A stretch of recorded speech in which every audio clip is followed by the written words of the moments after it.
कि हमले ने पूरे देश को झकझोर कर रख दिया है। इस हमले को लेकर प्रधानमंत्री नरेंद्र मोदी ने तीखी प्रतिक्रिया देते हुए कहा, यह हमला भारत की आत्मा पर हमला है। मैं बहुत स्पष्ट कहना चाहता हूं कि इस हमले की साजिश रचने वालों को उनकी कल्पना से भी बड़ी सजा मिलेगी। इस हमले में छत्तीसगढ़ के चिरमिरी क्षेत्र के 11 लोग भी घटनास्थल पर मौजूद थे, जिन्हें बाद में सुरक्षित बाहर निकाल लिया गया। सभी की सकुशल वापसी से उनके परिजनों में राहत की लहर दौड़ गई। ठीक है, हम बचा देंगे, आप टेंशन मत लो, मैं आ रहा हूँ। मैं कहाँ पे आपका ये हस्बैंड? घटना के बाद प्रदेश के स्वास्थ्य मंत्री श्याम बिहारी जायसवाल ने प्रधानमंत्री के बयान का समर्थन करते हुए कहा, आतंकवाद के खिलाफ देश को और ज्यादा एकजुट होकर खड़ा होना होगा। प्रधानमंत्री जी का कड़ा रुख सराहनीय है और यह संदेश उन देशों को भी जाना चाहिए जो आतंक को संरक्षण देते हैं। वहीं छत्तीसगढ़ के मुख्यमंत्री विष्णुदेव साय ने इस आतंकी हमले में शहीद हुए रायपुर निवासी दिनेश मिरानिया के पार्थिव शरीर पर पुष्प अर्पित कर श्रद्धांजलि दी। मुख्यमंत्री ने पार्थिव शरीर को कंधा देकर अंतिम विदाई दी और उनके बलिदान को देश के लिए अमूल्य बताया। पहलगाम की यह घटना देश की सुरक्षा पर सवाल उठाती है। मेरे हस्बैंड बोले कि गोली मत मारो, तो इनको भी इधर शूट किया। लेकिन साथ ही यह भी दिखाती है कि संकट की घड़ी में पूरा देश एकजुट होकर खड़ा है। जिला एमसीबी से राजेश उपाध्याय की रिपोर्ट। आतंकियों ने मासूम देशवासियों को जिस बेरहमी से मारा है, उससे पूरा देश व्यथित है। सभी पीड़ित परिवारों के इस दुख में पूरा देश उनके साथ खड़ा है। जिन परिवारजनों का अभी इलाज चल रहा है, वे जल्द स्वस्थ हो, इसके लिए भी सरकार हर प्रयास कर रही है। आज उन सभी की मृत्यु पर करगिल से कन्याकुमारी तक हमारा दुख एक जैसा है।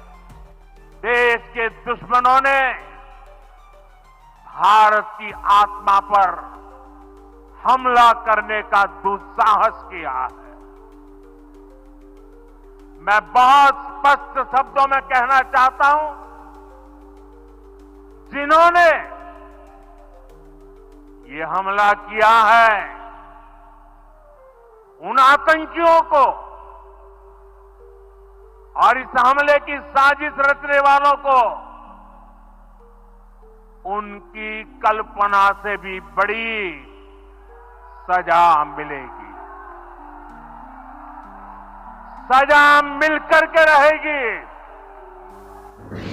देखिए, जिस प्रकार से आतंकवादियों ने अपने आकाओं के इशारे पर एक घिनौना और शर्मसार कर देने वाली, मानवता के खिलाफ, मानवता को झकझोर देने वाली घटना को अंजाम दिया है। हमारे बहनों के सामने उनके सुहाग को उजाड़ा गया, उनके सिंदूर को मिटाया गया और ऐसे निर्मम हत्या का मैं कड़ी निंदा करता हूं। और एक चीज स्पष्ट रूप से कह देना चाहता हूं कि माननीय प्रधानमंत्री जी और माननीय गृह मंत्री जी के रहते इस देश के लोगों के साथ इस प्रकार की घटना को अंजाम देने वाले कान खोलकर सुन लें, उनके साथ जो कल्पना भी नहीं किए होंगे उस प्रकार की कड़ी कार्रवाई भारत करेगी। और कार्रवाई की शुरुआत भी लगभग हो चुकी है, उनके उल्टी गिनती शुरू हो चुके हैं और भविष्य में कोई भी आतंकवादी भारत के खिलाफ देखने का दुस्साहस नहीं कर पाएगा। ऐसी कार्रवाई उनके खिलाफ की जाएगी। जो भी भारत के पीठ में छुपकर खंजर घोंपने का प्रयास करेगा, ऐसे कायर देश, ऐसे कायर लोगों के साथ भारत किसी प्रकार का समझौता को तोड़ेगा। और इनको, जो इनकी करतूतों का तब तक आभास नहीं होगा जब तक इनको हम सपोर्ट करते रहेंगे, और इनको सपोर्ट करना बंद करेंगे और पीठ में जब जब भारत ने सहयोग हमेशा किया, ये हमेशा पीठ में खंजर घोंपने का काम किए हैं। जहाँ तक रहा 11 लोगों की हमारे चिरमिरी क्षेत्र का, उनसे लगातार हमारी बात हो रही है। वो पहलगाम से उनको सुरक्षित श्रीनगर भेजा गया आर्मी बेस में, और आर्मी बेस से आज श्रीनगर से अभी श्रीनगर में लैंड कर चुके हैं वो लोग, और श्रीनगर से अभी दिल्ली और दिल्ली से रायपुर आ जाएंगे। कल सकुशल 11 के 11 लोग हमारे इस चिरमिरी में यहाँ पहुँच जाएंगे। देखिए, नाम और धर्म पूछकर इस प्रकार का कायराना हरकत करने वाले आतंकवादी ये सांप्रदायिक दंगा भी फैलाना चाहते हैं, देश में अस्थिरता फैलाना चाहते हैं। लेकिन यहाँ कोई धर्म की बात नहीं है। यहाँ पे जो अघोषित रूप से पाकिस्तान छुपकर उनके जो गुर्गे हैं आतंकवादी के रूप में इस देश में अस्थिरता फैलाना चाहते हैं। भारत के लोग सब समझदार हैं, सब जानते हैं कि इनकी करतूतों का इनको कड़ी जवाब, कड़ी कार्रवाई भारत करेगी। और भारत के साथ आज दुनिया पूरा भारत के साथ खड़ा है, और इनके जो किए गए इस प्रकार के कायराना हमला है उस पर पूरे विश्व निंदा कर रही है।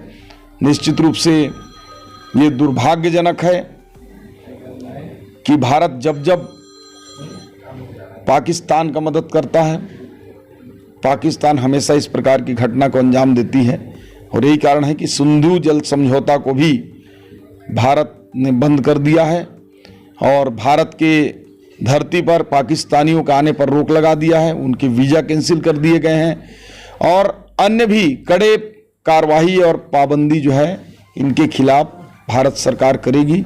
और जब तक प्रधानमंत्री नरेंद्र मोदी हैं, इस देश की ओर कोई आंख उठाकर देख भी नहीं सकता, और आंख उठाकर देखने वालों को कड़ी सजा दी जाएगी, कड़ी कार्रवाई की जाएगी। देखिए, पीओके भारत का भिन्न अंग है। वो तो पूर्ववर्ती जो कांग्रेस की सरकार थी उस समय उनके समझौते की वजह से पीओके को देना पड़ा, और पीओके हमारा है, पहले भी हमारा था। महाराजा हरि सिंह जी का धरती है, भारत में उसको विलय किया गया है। आज नहीं तो कल पीओके हमारा होगा, और निश्चित रूप से वहाँ के लोग भी चाहते हैं भारत में मिले, और पीओके हमारा होकर रहे।